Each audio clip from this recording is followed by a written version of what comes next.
back. I'm not. We're barely here. Both of us are sort of barely here. Long weekend. We can't be down. This is the episode after Luke Gygax, so we have to be tip-top shape, 100%, best we've ever been. This is going to be an amazing podcast Yeah. where we talk about the Player's Handbook, Playtest 5, Unearthed Arcana. No, I don't know what that is. I'm sure we all wish we didn't, but unfortunately we both do, as we've talked about it a little bit before. Who are you? I'm Grumpy Dungeon Master Jay, and you are? Grumpy Dungeon Master Christopher. That's what you sounded like right there. Yeah. Yeah. I know. I apologize in advance. Anyways, what's the deadliest monster you've ever thrown at your players? And not like high SCR level, but just like thing that killed the most people. Like I had that succubus that's a bunny that's killed like a bunch of people recently. But honestly, you need to give that bunny a name if you haven't, and make sure it's a recurring NPC forever. oh no! In case since you didn't listen to the podcast that you put out when I had the player on, that bunny is in disguise as their previous companion that died. So it's going to be around for a while. Until until somebody finally kills it, but until they figure out that the succubus is actually Darshun in disguise. And all the players know that it is, but they can't do anything again about it. The players know, the characters don't. Yeah. Can't metagame it. So what's the deadliest monster you've ever come across? I honestly have no freaking clue. Because I ask. It's because you're thinking, what monster has TPK'd a party? And I have not TPK'd a party in well more than a decade. And I couldn't even tell you the encounters that I did kill everybody. So honestly, just that I have personally run, I don't have an answer for you. That I have seen run, Intellect Devourer. Yeah, at at least for 5th edition, Intellect Devourer. Yeah, those int saves suck. Yep. Yeah. Earlier editions, Mind Flayers were always a major, major threat. And hell, even in 5e they are. Probably the worst encounter for my players ever in 5e was with a Mind Flayer from the Icewind Dale game. What's really actually interesting about that is in Waterdeep Dragon Heist, the actual like campaign book. Mm-hmm. Like the first big bad you go up against is a Mind Flayer, and I think you're like level 2 or 3 at the time. You actually run across it, and it just does a number on the party. At level 3, it's a winnable fight, but man, that's going to be a rough one. Like you just have to make the saves and hope for the best. If I remember right, and I'll look it up here real quick while I'm talking, but I think like you run across it, you're not supposed to fight it, but in every encounter, in every way that I've kind of like set up that situation, he's always attacked by the players. So yeah, I can confirm it here. He's supposed to basically be there, and then you basically run away from him. Like he's supposed to basically leave the room. And players don't run away. Players don't run away. I don't know how many times I could say that. I'm sorry. He's supposed to run away. Oh, okay. He's supposed to get to see the players and go, "Oh, I'm leaving now. You handle them." Blah. But what always happens is the players like attack it first. All right. Yeah. So in the room, okay, there is a half orc wizard, a intellect devourer, and I believe like there's 2 trash cultists or something else in the room. Or maybe it's just I think it's just the orc and the intellect devourer. And then the mind flayer's on the throne. Well, you're supposed to kind of like role play this thing from happening, and then you see the intellect devourer, like he'll notice them, it's like, oh, slaughter them, or he'll does this whole RP and he teleports away. But in all the times I've run Waterdeep Dragon Heist, the actual core book, and got to this point, the players just go, "Oh, it's an intellect devourer. Let's F him up," and they just like try to surprise attack it. You mean a mind flayer? Mind Flayer, yeah. And what always happens is the Mind Flayer, Intellect Devourer, and Orc Wizard combo seem to like just utterly decimate the party, even with the Yeah, sneak attack round. yeah. If they do get a sneak attack round on a mind flayer, it's definitely killable at level 3. If you don't, you better hope a couple of people make that save, because that mind blast will do a number on a party. So Yeah. and you know this from the Icewind Dale thing, it's easily avoidable fighting the Hmm. mind flayer. Like, you can just not even do that mission. You could completely never do it. And then if you go do it, it's not hard to avoid fighting them, because it's been long enough. I'm going to go ahead and throw spoilers out at this point. You end up on their little ship, and there's a flesh golem and 3 baby mind flayers in the room. And the flesh golem will attack you, but as long as you don't attack the squidlings, when the bigger mind flayers show up, they leave you alone. Like, they'll tell it to stand down, and then you Yeah. can barter with them, no problem. Yeah. But if you attack the squidlings, who are not aggressive at all, if you attack them whatsoever, then the 2 mind flayers that show up will just kill your whole damn party.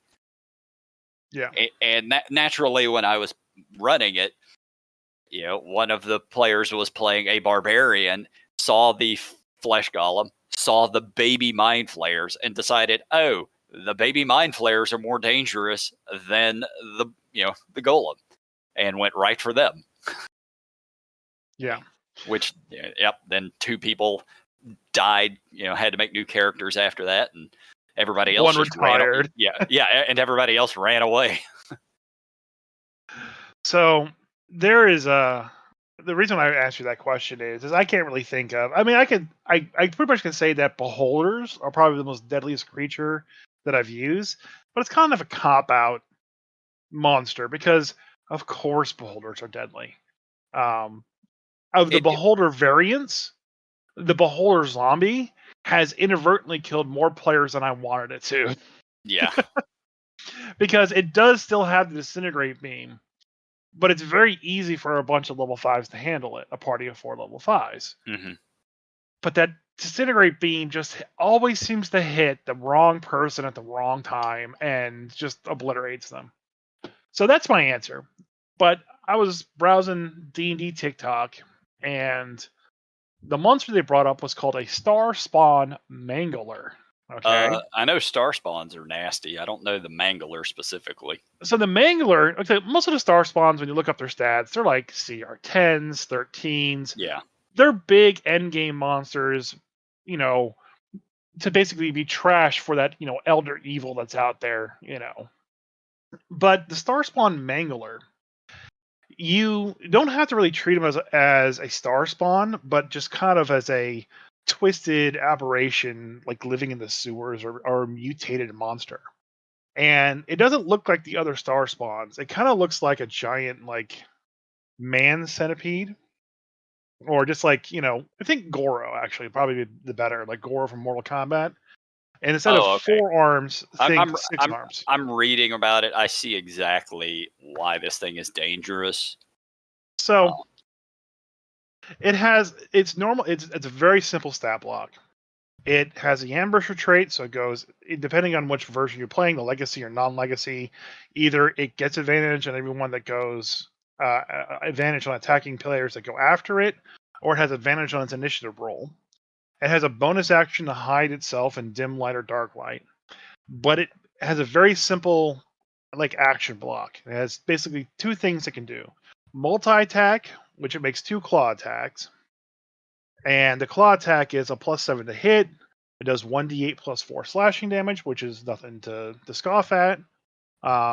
And it does 2d6 psychic damage. This is a CR5 monster. So making 2 of those claw attacks isn't a lot of damage at CR5 ish, but it will put a hurt if you ignore it. But the special ability it has is called Flurry of Claws. All right. Yep. It's a recharge ability on a 5 or 6. And then what it does is it allows the Mangler to basically move around up to its speed without provoking opportunity attacks, and it can make 6 claw attacks. Against a single target.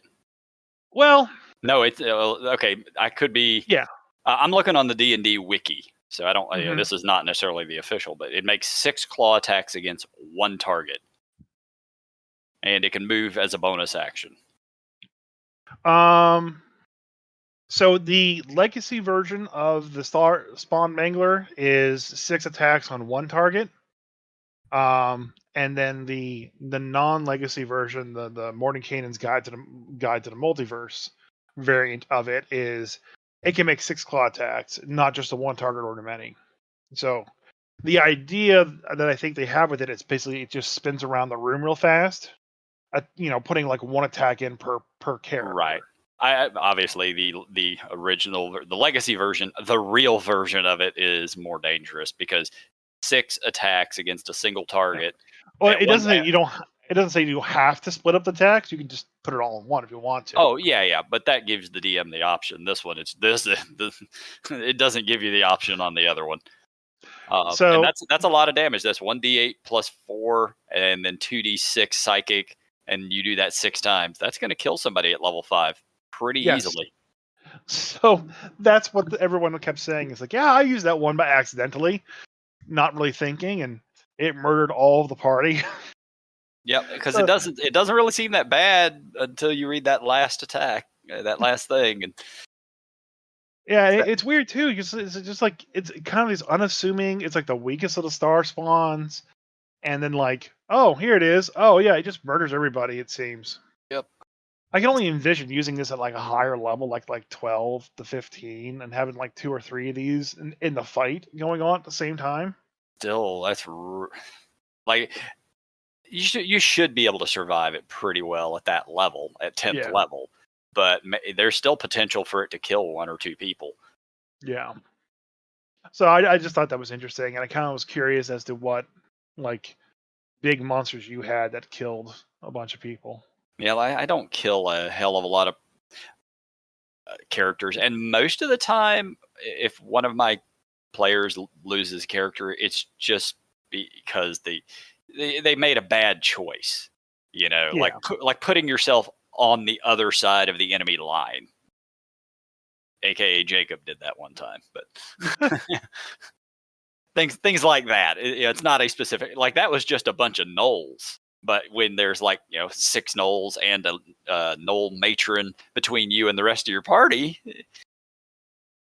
Got to watch out for those gnoll matrons, man. Mm-hmm. You think it's all gonna be cuddles? Yeah, you're thinking all death by snoo, and well, it's more death by lots of pole arms and swords and shit. But but anyway, we digress because none of that has anything to do with the Player's Handbook Playtest 5 Unearthed Arcana. Listen, I was gonna make a joke like, "Oh, was there something we forgot to go over when while we were talking to 2 amazing guests back to back?" I don't know. And we did have 2 amazing guests back to back, of which if you have not listened to the podcast with Jeff Ashworth and Luke Gygax, you absolutely should go do that now. More awesome guests coming soon. Hopefully so, yeah. Well, let's hope. But no, we do need to at least go over some of them. I really don't want some of the big changes. I know, but there were some big changes that they're throwing out there that need to be talked about. Are they really throwing these changes out there, or are they just basically saying a bunch of stuff because Hasbro's the money lenders are saying, "Hey, you have to do this, or else we'll fire you," and they're just afraid of losing their jobs? And I said nothing about good changes. I said big changes. All right, let's look it over. Yeah, and we are not spending. Yeah, we're not spending more than about 45 minutes on all of it. I don't want to spend more than 15 minutes on it. Well, if you have other stuff to talk about, then I do. Oh, okay. Well, all I have is the UA. What monsters do you have play with the best? Because we've been needing to talk about the UA since it's been out for 3 weeks now. Don't. But So it's already old, so we don't have to talk about it. Yeah, even though people who listen to our podcast haven't necessarily found out about it otherwise.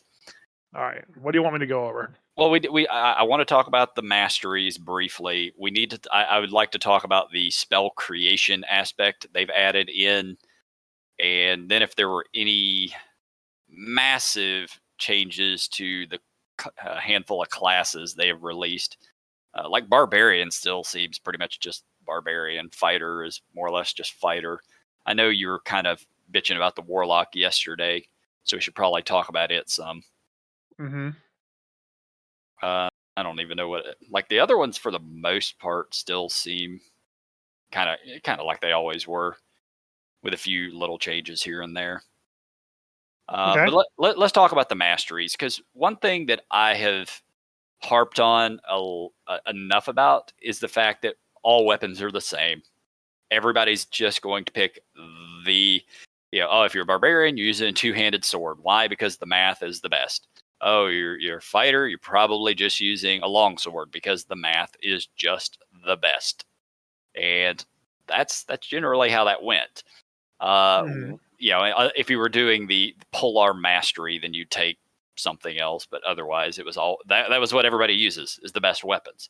So with the mastery properties, and I think it's all of the fighter classes that get access to this, but it might just be fighter itself. Sorry, when I say fighter classes, I'm talking barbarian, fighter, paladin. I'm uncertain. I didn't look that deep into it. But at a certain level, you will get, Monk. Okay. At a certain point, each of these will get the ability to use the mastery properties of different weapons. And every weapon tends to have some different type of mastery. Like the club has the slow mastery attached to it. The dagger has the nick mastery. Great club has push. There's vex, topple, graze. Cleave is now a mastery. To clarify for everybody, what a mastery is, it's basically an extra weapon effect that gets added to the weapon that you're using. So, cleave, for example, is like if the weapon has a mastery of cleave, and your class has access to using masteries on the weapons, you can hit a creature with a melee attack, and you can make an attack roll with the weapon against a second creature within 5 feet of the first. That's also within your reach. And if that hits, that second creature takes the weapon's damage, but you don't add your ability modifier to the damage. So it's just a lot of cool, new, fun things you can do with a weapon. Right. Everybody who's played D&D for a long time knows that cleave is a feat from 3rd edition. I think it was in 4th edition, probably. No, it was just a thing. Okay, it was just a thing. Well, it started in 3rd edition as a thing feat. In 5th too. I mean, well, it's a variant rule in 5th edition. You can cleave with weapons if DM allows you to. Well, I don't use that variant rule, nor had I seen that variant rule. But it was picked as a feat previously. Now it's a mastery that's just attached to. It tends to be the weapon will have to be a melee weapon with the heavy property. So two-handed swords generally, two-handed hammers, things like that. Well, the greatsword has graze, not cleave. That's freaking weird.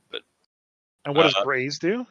Graze. If you roll this weapon, misses with a creature, you can deal damage to the creature equal to the ability modifier you use to make the attack roll. The damage is the same type up by the weapon. Okay. So, but I actually am okay with that, because now looking at it, cleave is on the halberd, cleave is on and the great axe, which numbers wise they don't deal as much damage as the great sword, because it's 2d6 versus 1d12 or 1d10. But this, for somebody who's using Polar Master, you could use the halberd and still get cleave, and it gives people a reason to possibly take a great axe over the great sword. Like I played a character who was a barbarian whose deity was kind of known for a great axe, but I used great sword because the numbers were just better. But now, because of cleave, that's a player decision that ruins the game, not a design decision. It is a design decision. Not really. Why does a great sword do more than a great axe? It shouldn't. They should have the same damage. Then you don't have to worry about that option. It's basically a two-handed weapon that deals. Point is that now, adding these, it will kind of give people a reason to try out some other weapons. Hopefully. Mm-hmm. I know from my personal experience that cleave on the great axe would have made me choose great axe over great sword. So if it would do that for me, I'm sure it would have that effect for other people. The slow property is an interesting one that people might want to use. If you hit a creature with this weapon and deal damage to the creature, you can reduce its speed by 10 feet until the start of your next turn. If you hit the creature more than once with this property, it does not exceed the 10 feet. So, go ahead. I could tell you started to say something. So, I mean, overall, my opinion on the weapon masteries is that they're nice. There's something that 5e took away from 4th edition. 4th edition had weapon masteries. Or I think they called them weapon properties. They called them weapon properties. So, for example, in 4th edition, the Great Axe had the high crit weapon property. Mm-hmm. And it didn't matter who was wielding it as long as you had proficiency with military melee weapons. Okay? And the groups of weapons are divided up even more so than they are in 5th edition. So they had martial weapons, simple weapons, and military weapons. So the Great Axe was a military melee weapon, and it had the weapon property of high crit. Essentially, what it did is it always did the 1d12 damage, but at 1 to 10, it dealt an extra 1d12 on a normal crit. Okay. Yep. And then at between 11 and 20, it did 2d12. Sorry, it added 2d12 to that weapon crit. And at 21 to 30, it added 3d12 to that weapon crit.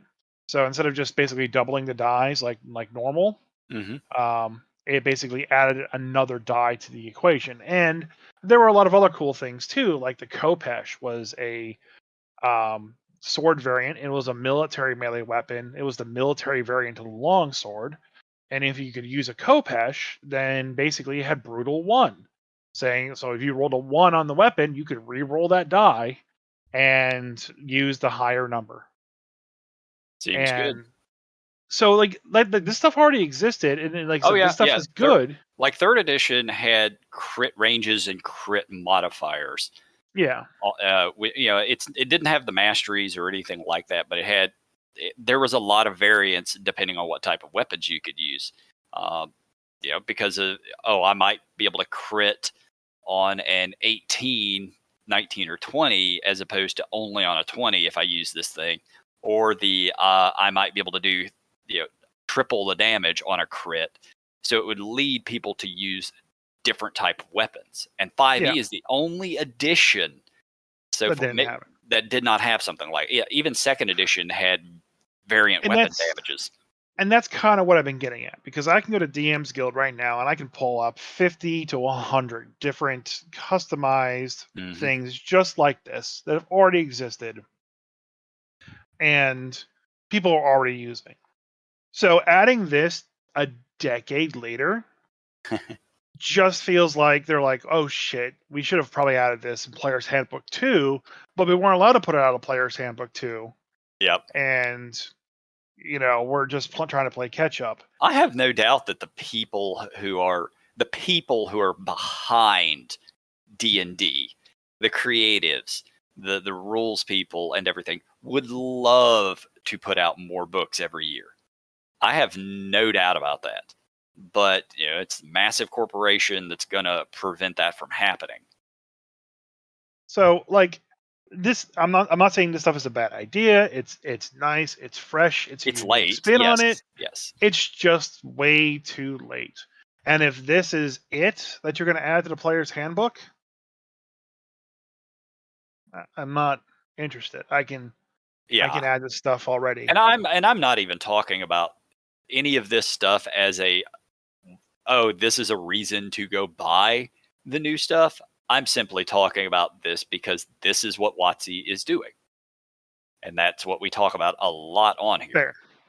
My only complaint is that because they don't have 3 tiers of weapons, and now it's just basically simple weapons and martial weapons, the fact that every weapon has its own mastery is dumb. Sometimes a weapon is just a weapon. Sometimes a mace is just a mace. A club is just a club. It doesn't need to have a modifier to it to be something. Just call it a club. And just let it be a club. Just let a mace be a mace. When you get up to like the martial weapons and, from the 40 standpoint, the military weapons, the ones that are like, hey, we took that club and we put a point on it, and now it does piercing damage as well, and it murders people better. That's when we start putting masteries onto it. Sure. Adding masteries to every single weapon, there's no point. There is no point to add Nick to a dagger. I don't care what Nick does. It adds when you make an extra attack of the light weapon property, you make it as part of the attack action instead of a bonus action. You can still make an extra attack once per turn. Okay, you don't need to add that to dagger to have it be. You don't need to make a dagger better. Dagger's already finesse, light throwing, and all that shit. It's already good enough. Yeah, you could release the base versions of this like they already were, and then release a secondary chart, and for 250 extra gold, you can get these things thrown on it or something. Well, I mean, like you could have the dagger and just have the dagger be a dagger, and then when you move up to the martial one, now you have the triangle dagger, whatever that's called. That's my point. Yeah, you or something along those lines. You could release a higher grade variant of it that does the same, that has those masteries on it or abilities or whatever you want to call them. There's no reason they couldn't do that too. Why is a sword not a simple weapon? Well, the problem is it has been a simple weapon. That's been the problem. Now they're trying to give it a reason to be chosen. It's a piece of sharp metal. Let it be simple and be done with it. Now you're arguing against adding masteries. No, like I said, I don't mind that masteries are there. It's just that not everything needs to have a mastery. They added the masteries in so that people would choose something besides the long sword, besides the rapier, besides the two-handed sword. Then you need to add more weapons to the table. Where is my bastard sword? Where is my Kopesh? Well, the long sword in this one is the bastard sword. It has the versatile 1d10. Right, the long sword in 4th edition didn't have the versatile, but the bastard sword had the brutal. Yeah, so okay, there's a million ways they could have done this. This is what they're running with. I don't. On top of that, Illustrated didn't use a freaking long sword. She used the bastard sword. Illustrated's not going to use your long sword. She doesn't like it. It's too long. She likes that in between the long and the short sword. Where's my scimitar? It's right there. Why is a short sword a simple weapon, a martial weapon, when the scimitar is a martial weapon? That's how it should be. It should be short sword, simple, no mastery. Scimitar, just like the short sword, but it has a mastery. What are they doing? I don't know at all. Why is a pike? Why is a pike a martial weapon? That's a stick with a sharp point. Yep. It doesn't. A war pick, yeah, that's a martial weapon. That should be a military martial weapon, but again, we don't have those. They probably added the pike under martial weapons because the only people who ever used pike were trained soldiers. You didn't find pikes in the hand of peasants. You found spears in the hands of peasants. No, pikes. I guess it depends on the difference between pike and spear, I guess. Yeah, there is a difference. A spear. Listen, Warhammer just needs to say dwarf only. It makes me happy. All right, moving on. There was a dwarf-only hammer in 4th edition, just FYI. There's been dwarf-only versions of things for. I know 3rd edition had stuff like that for sure. Since we're about to move off of weapons, how do you feel the fact that they made musket and pistol part of the martial range weapons? I don't acknowledge this. Instead of just extra things in the DMG that people don't want to talk about. Nope, I just don't acknowledge this. D&D Done is now the addition of gun weapons. Yep, of guns and goblins. Guns and goblins and gnolls. All right. So the next thing on here I wanted to talk about is 2 spells. Where's my machine gun? I think there's 2 spells in here. One of them is called Create Spell, and the other is called Modify Spell. Okay. And I am glad they added this, but I also hate that they added this. And so Create Spell, 5th level transmutation spell, wizard only. And let's see, range, self, it's casting time, reaction, in response to your self-casting modify spell. It's verbal, somatic, material, cost like 1,000 gold to cast it or some shit. And its duration is concentration up to 1 hour. Synthesizing your arcane knowledge and power, you strive to create a new spell. To succeed, you must concentrate for 1 hour and meditate on the spell you just altered with modify spell. Otherwise, this spell fails. If you succeed, you must start casting scribe spell within the next 10 minutes and add the altered spell to your spellbook. Once the spell is in your spellbook, it becomes part of your known spells. It gains the wizard source tag rather than the arcane tag, and it gains a name of your choice. So right here, they are giving players in 5e the ability to create their own spells. Now, correct me if I'm wrong, but the ability to create spells in 5e has not been a thing. I don't recall seeing it anywhere. I don't even recall seeing it in the DMG where it's like, and you can create your own spells with the DM's permission and such. Yes, this has not been in 5th edition. This is not in 4th edition, and I have to say I love it. Oh, so it wasn't even in 4th edition where you could make your own spells? No. Okay, so let me go over modify spell. 4th level transmutation spell, casting time of 1 minute. Using arcane formula in your spell book, you magically alter 1 arcane spell you have prepared. You can change the spell's color, sound, and smell, and you make one of the following modifications to the spells. Components, concentration, damage type, range, ritual, or targets. So components, you remove one of the spell components from it. Concentration, if the spell requires concentration, damage can't break your concentration on the spell. So it effectively removes concentration. Mm-hmm. Damage type, if the spell has a damage type, replace it with one of the following types: acid, cold, fire, lightning, necrotic, poison, or thunder. If it has multiple damage types, you can change only one of them.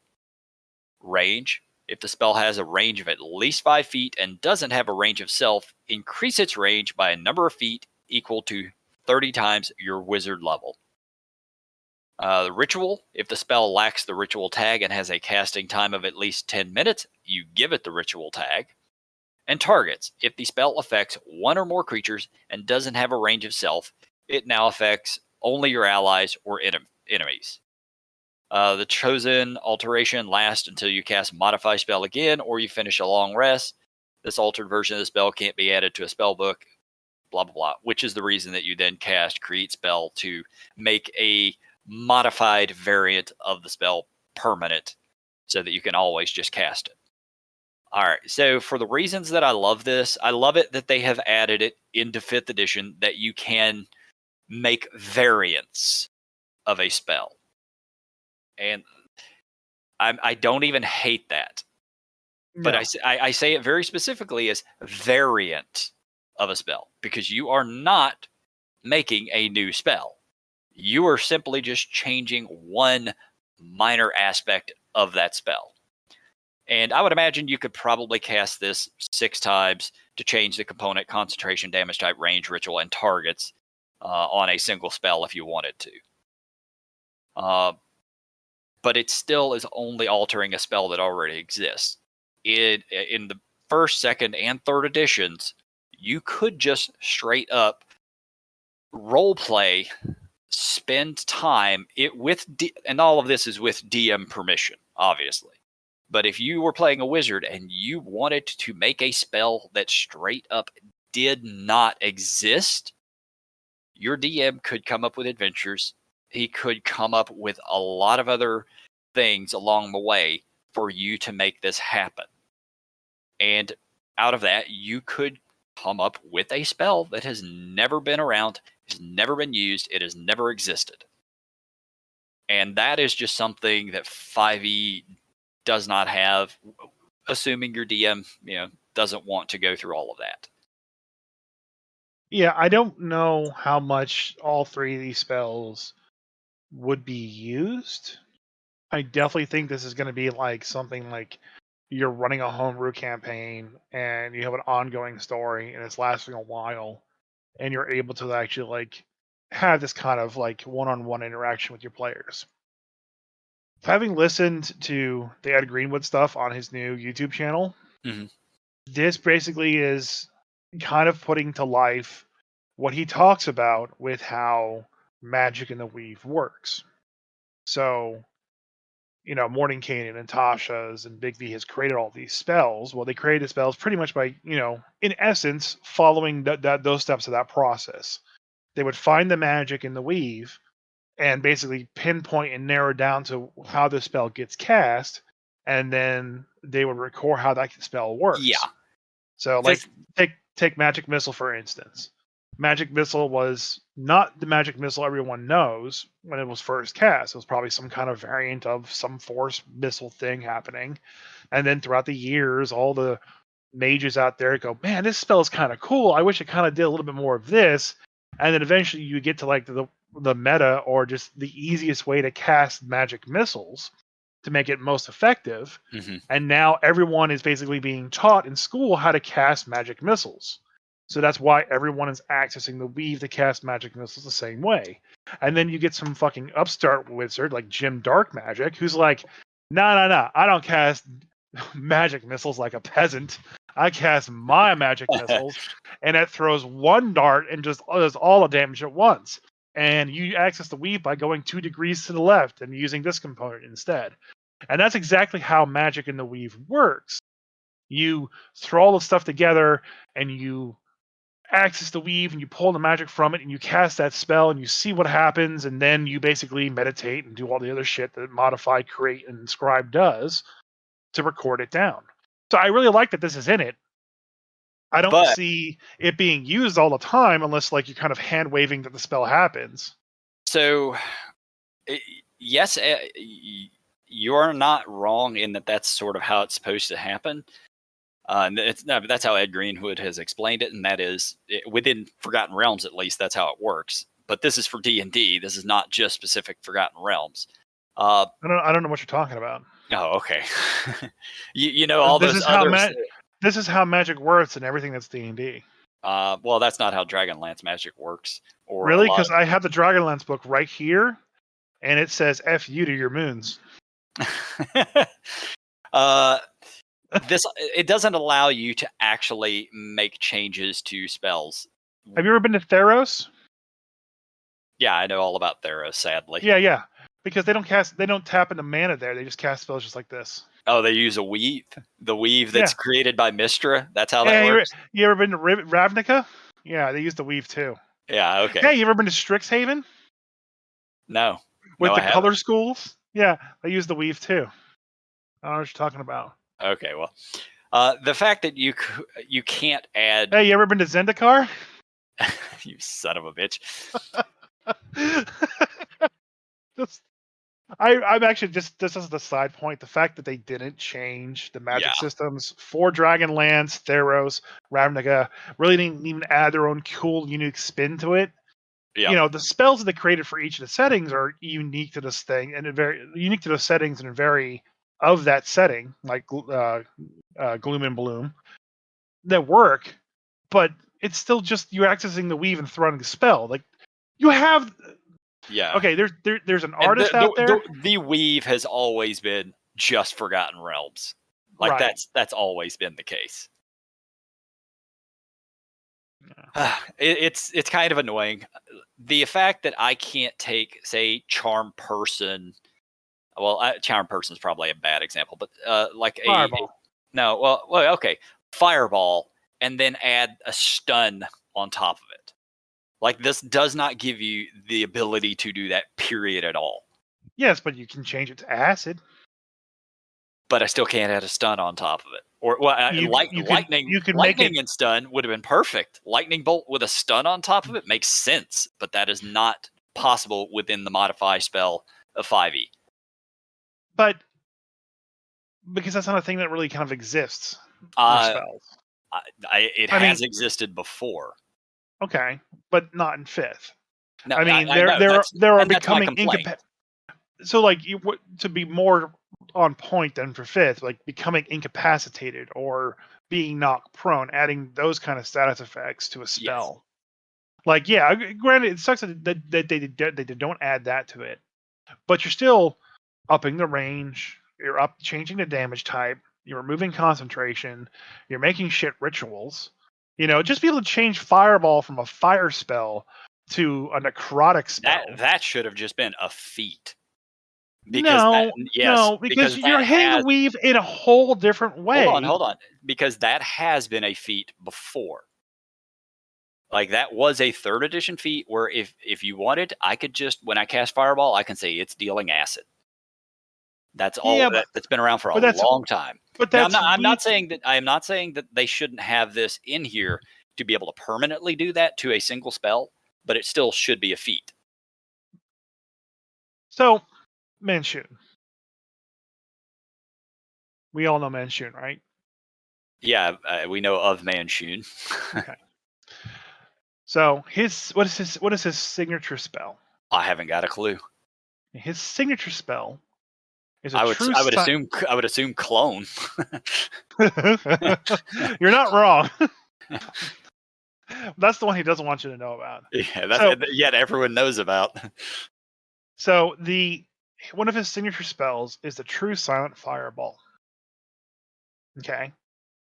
You see Manchun basically wave his hands. You see fiery arcane runes appear, and he plucks a small red orb from those runes, and then throws it. How did he make it? Then it slowly travels to where he wants it to go, and then it explodes, but it doesn't make any sound. Under these rules, how did he make that? He made a True Silent Fireball. I mean, he's a more powerful wizard than even these spells can comprehend. But you basically cast Modify spell a whole bunch of times to remove the verbal components from it, and eventually just remove the sound components from it. There's no way to remove sound components under these rules. Remove one of the spell's components, verbal. No, yeah, verbal. You remove the verbal is the casting. That's right. You speaking. That's not removing the sound of the explosion of the fireball. Right. That's a Manchun thing. That's the Manchun part of it. That's my point. Is you can't. But they're giving us They're giving us the technical college experience of modifying spells, which then lets you graduate into normal community college level casting spells, up to a graduate college of casting. If down the road they release a 7th level version of this and then a 9th level version of this, that's what I'm saying. If they do that, but this is WotC we were talking about, and good and damn well they're not. But that's what I'm saying is like they're giving us the building blocks for how Manchun got his True Silent Fireball. Yeah, I hope they do, but I'm not. How Mordenkainen made all his shit. And how'd you summon a castle? Well, this is how I did it. First, I pulled out bat guano from my pack and smeared it on my squire's face, and then he exploded, and there's a tiny sandcastle. And I was like, there's something here. And he kept experimenting. We're gonna move on. I have beaten that one to death as much as I can. Because if they do more with it down the road, awesome. I hope they do. Exploding guano squires. Let's move on and talk about. How warlocks have no class Hang on. features at all, so we remove Hold them on. all. Hold on. I actually want to talk about wizard real quick, not the whole thing, but one specific thing I did see. Mm-hmm. Where are you? Where did you go? Probably in the W section. Yeah, but I'm trying to find that specific one. There, something about them getting wish as a ability, and Wizards. not at 8th level. Where were you, son of a bitch? Well, I can't find it. I'll find it later and talk about it next podcast. But I think they are getting wish at as an ability and not necessarily as a spell. But all right, let's go. Yes, 18th level. All right, we'll go. Arcane Apotheosis. You are now so suffused with magic that you can alter reality itself. You always have the wish spell prepared, and if you undergo the spell's casting stress, you have no chance of losing the ability to cast the spell. In addition, you can cast Wish to replicate a spell Where? of 1st through 8th level without expending a 9th level spell slot. You instead expend a slot of the replicated spell's level. Once you use Wish in this way, you can't do so again until you finish a long rest. That's amazing that you're seeing that because I'm looking at 18th level and it says signature spells. Because this is for the sorcerer, not the wizard. Ah, okay. So it's the sorcerer I should be looking at. Okay. So you were in the wrong place, and so was I. I was in the right place. I just did a search for Wish. You know, technology, Control F, type in Wish, press Enter, and But anyway, yeah, the fact that they just get wish prepared and you have no chance of losing the ability to cast other spells. Wish is a very good spell, and well, now you can effectively do it twice because you could also learn it. I'm assuming as a 9th level spell. yeah, but what does Wish do as a spell? Did they describe it? Assuming it hasn't changed, I know what it does. Like it used to be able to copy any other spell of 8th level or lower. Didn't matter what class it was out of. It could create an object up to 25,000 gold pieces of value. And it also had the ability to pretty much do anything you wanted, but there was a 1 in 3 chance you could never cast Wish again. Now, that's I haven't looked. I didn't see Wish in the spells So, list. I mean, assuming it stays the same. Which seems unlikely it would stay the same. Well, I mean, even so, even if it, so the part of Wish that basically makes it unusable is or you can do anything else at a DM's discretion. You know? Yeah, But I would assume that's been removed. So if you just use it to replicate a spell of 8th level or lower, or create an item up to 25,000 gold in value, and that's just say that's all that Wish does, this isn't that broken. No, I agree. Yeah, you're 18th level, and so you get to cast it again, and you never lose the spell. Okay, that's fine. You're a sorcerer. You're the golden child of casting magics. You know. Yeah, it's just what did they remove from sorcerers that makes them worthless now, though? I don't know. Did they remove something from them? I'm sure they did. Yeah, I haven't dug too heavily into the sorcerer, so. All right, let go ahead and bitch about the warlock. I actually don't know anything about the warlock. Did you read it? No, I thought you were bitching about them, getting rid of everything that made them cool. So, okay, this is all what I've heard. Okay, and we can read the design. Okay, because I did read through them earlier, and I wanted to hear what you were bitching about because I didn't really. So what I've been bitching about was more just humorously to you. Yeah. Okay. The fact that pack magic was removed has been everyone's biggest gripe. Yeah. So pack magic was removed and was replaced by generic spellcasting. They're only a half caster because of that. And the idea was they're supposed to get more spells, but they actually get less spells overall. But basically, it all comes around to basically people thinking that they did this to remove the ability to basically dual class in the Warlock and pick up the pack stuff and do awesome stuff with it. Or do the opposite, and when you start as a Warlock and then subclass into like Paladin or Rogue or something and abuse it that way. And I can understand from a design standpoint if that was the reason. Okay, cool. But I did see the post that they made about how they didn't think that warlocks had any kind of unique class mechanics, so they're looking to give them some. And then the first thing that you read is they remove the unique class mechanic of warlocks. You know, so So what did they really do? So from having looked through it, they did remove pact magic, but pact magic was always kind of bad. All it was you just get less spells. It was just kind of how you memorize spells as warlocks, and it wasn't that you memorize them; it's just you get them. Yeah, you got the spells. You didn't have to memorize them, and you always cast them at the highest level. Yeah, I think that's the that flavor that made warlocks. Because the whole idea of selling your soul for power is you kind of have uncontrolled access to that power, and you're really powerful. So I'm not casting fireball. I'm casting fireball. So you know me, what is the one warlock joke I constantly make all the time? I don't care about Eldritch Blast. Right, but that's it. My constant joke and my constant bitch about the warlock class has always been you only cast Eldritch Blast. There is nothing else, and that's been the case. There's plenty of other things to do. Not when you had 4 spells. No. Okay, so yes, you only got 4 spells, but you got them back on a short rest.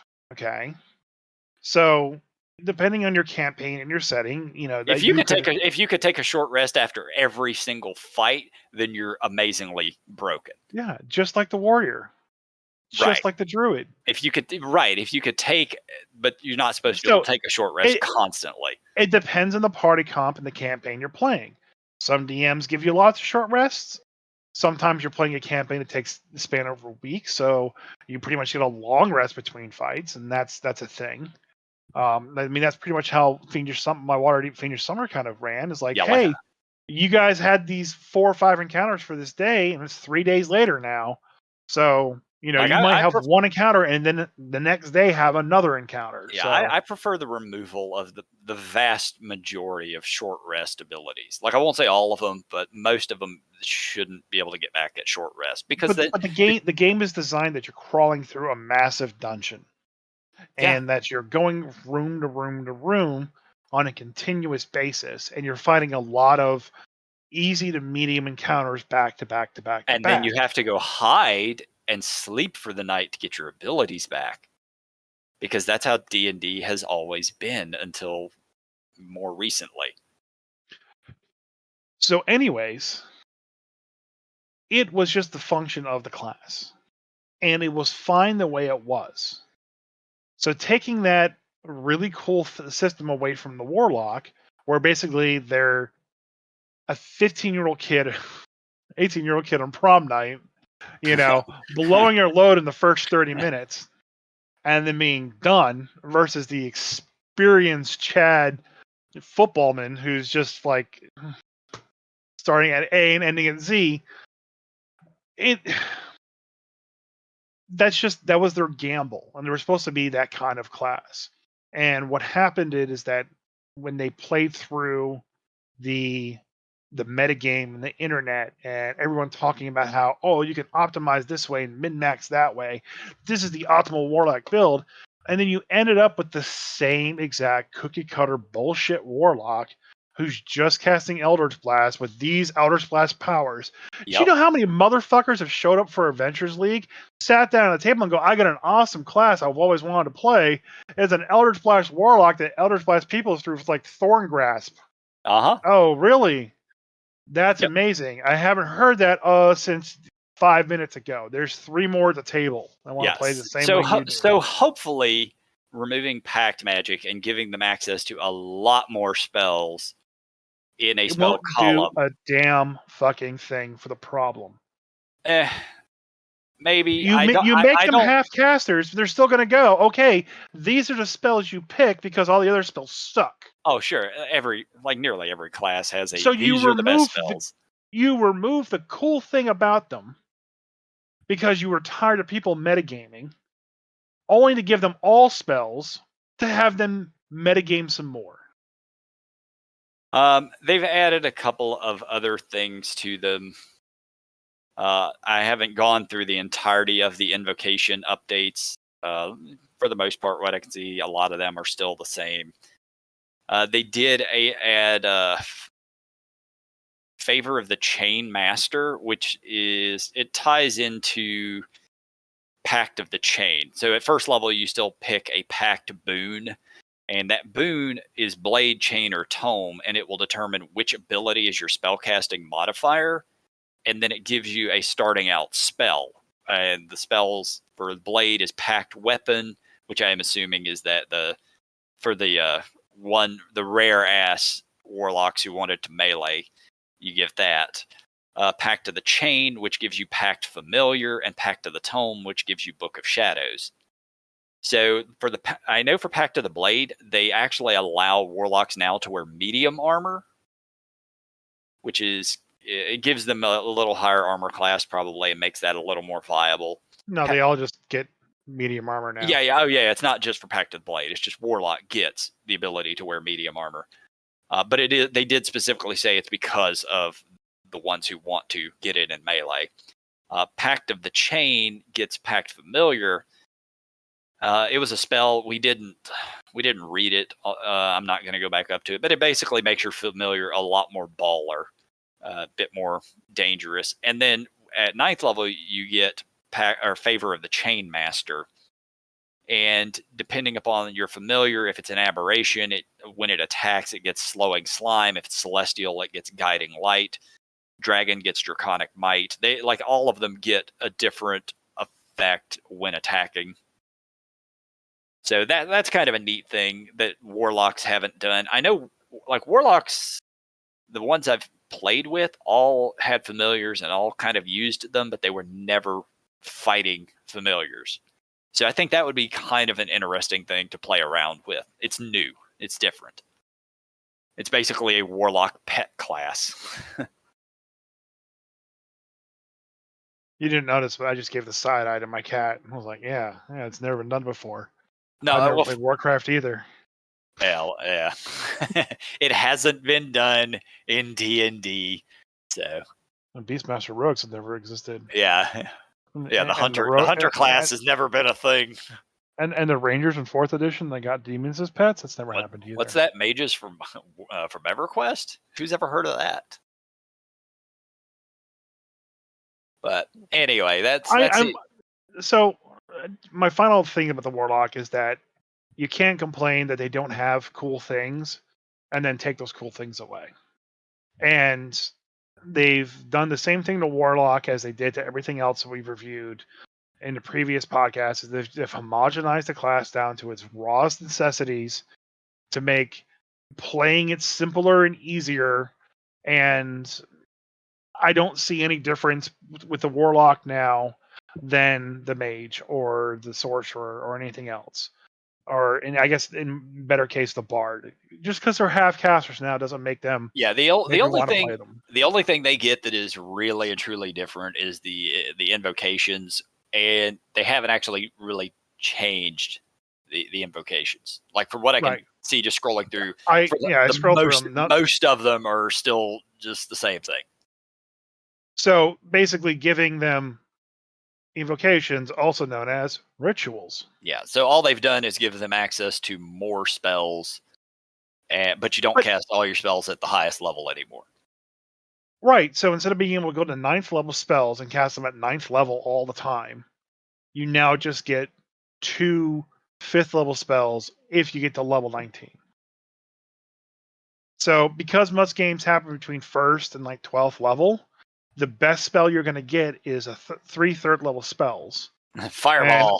That only starts at level 9. Yeah. I can't tell you how many campaigns I've played that have gone to 9 to get 3rd level spells. No one gives a shit about how many 1st and 2nd level spells you have. Well, you get 3rd level spells typically at 5th level. 9th level. Typically, you get 3rd level spells at 5th. They get them at level 9. Yeah. That's what I said. All right, Warlock. Yes, the Warlock will not get them until 5th. 3rd level spells, you get them at 9th. Everybody else gets them at 5th. So yes. Right. So the cool part about playing Warlock, at level 5, getting that third level spell and being able to cast it at third level, or cast magic missiles at third level, it's gone. Yep, but you could only do it once a day or some shit. So you're delaying them having cool stuff. Yeah, I don't necessarily months. like what they've done with it, but no, they need to give them back pack magic, because pack magic was the cool thing that defined Warlocks. It wasn't Eldritch Blast. Eldritch Blast was a fucking meme. It was Eldritch Blast because that's the only thing they could fucking do. It's a fucking crossbow. It is the equivalent to a crossbow. It is not that cool. Oh, it's not cool, but that's all they could do, because all you would cast a fireball and, well, you're out of spells. You could cast like 4 fireballs back to back to back. Oh, sure, if you were like 18th level or some shit. No, 4th level or 5th level. And here you would have to be, I don't know. Yeah, at level 11 is you get 3 third level spells, and that's it for the rest of the game. 5th edition. This half caster bullshit for Warlock is terrible. So to have 4 spell slots in 5e, which means 4 fireballs per day, you'd have to be 17th level. Yeah. So to be able to do more than 2 fireballs per day in 5e, like I say, you get your 3rd slot at 11th level. So seriously, you would be 2 fireballs and Eldritch Blast, and that was it. You had nothing else. 2 fireballs, Eldritch Blast, take a nap. 2 fireballs, Eldritch Blast, take a nap. 2 fireballs, Eldritch Blast, take a nap. 2 fireballs, Eldritch Blast. Paladin goes, I think something's wrong with our Warlock. So if anybody thinks that's a fun thing to do and play, hold on. 2 fireballs, take a nap. Paladin rogue sneaks over, draws some blood. Cleric brings it to the temple. They analyze the blood. The Warlock has diabetes. That's why he's sleeping so much. He thinks it's the power guarding the side of him, but turns out he ate too many donuts. Can't argue with that. So when I was playing my Hexblade Warlock, I took that and I basically played him ramped to 11. It was the Black Dragonborn. I remember you telling me the terribleness of this character, and like him eating people and stuff like that. Just basically, just straight chaotic evil, and everyone's just like, "Oh, it's okay, nothing to worry about. Just don't piss him off. He'll be fine." He's definitely doesn't have dementia and think he's living in another world, like the Pyro from Team Fortress. And like after every fight, I would immediately go, "All right, guys, I'm taking a nap," and I would just fall asleep someplace. And they're like searching the room and going on to the next room, like, "Nope, I'm taking a nap. I'm gonna be here for an hour." And I'm sure I pissed off my DM so much, but it was so much fun to do that, because like I get I get people's aversion to the short rest all the time, but like I handle it all the time too. I give people at most 3 short rests in a day. I mean, we just came for our LARP. How many short rests did we have for an hour in between? How many abilities did we reset in that hour? 0. Right, but we still had lots of short rests. That's what I'm saying. Yeah, but we didn't get anything back other than, well, a little bit of energy. Because I took the Runesmith class away. All right. I think we've bitched about this enough.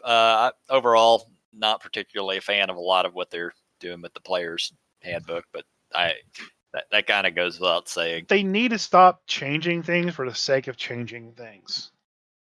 Like, adding things to make things more interesting is great. Like, adding the weapon masteries back is great, but you don't have to give it to everything. Yep.